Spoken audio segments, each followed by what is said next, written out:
孩子点名要吃的口袋饼，做法竟然这么简单，不翻面不醒面，省时省力又方便。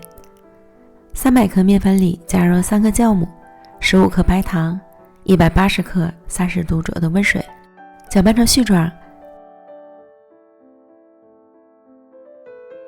下手揉成光滑稍软的面团，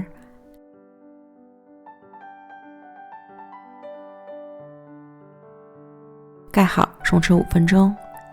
利用这个时间准备20克面粉，加入1克盐，少许五香粉，浇入20克热油，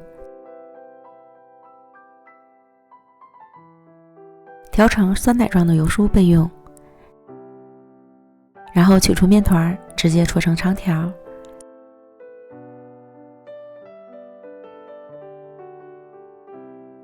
分成8个大小均匀的面剂，再把每个面剂揉成光滑的小面团。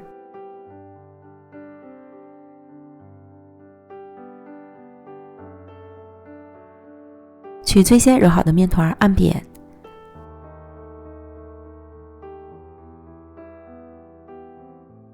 涂抹上油酥，像包包子一样包好。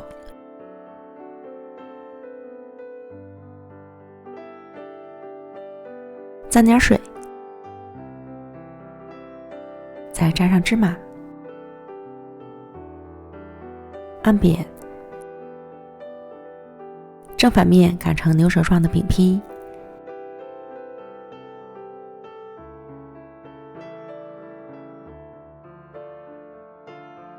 依次将剩下的全部都做完，松弛5分钟。这时预热饼锅，电饼铛底盘开大火预热，刷油。等锅温上来后，取最先做好的饼坯入锅，捞至表面逐渐鼓泡，刷油翻面儿。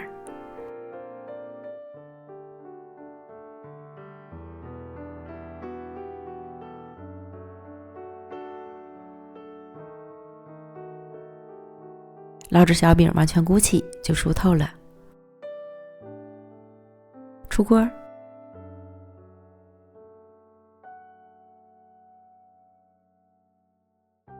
这样我们的口袋饼就做好了，柔柔软软的，还筋道，可以加入肉、菜、蛋，好吃极了。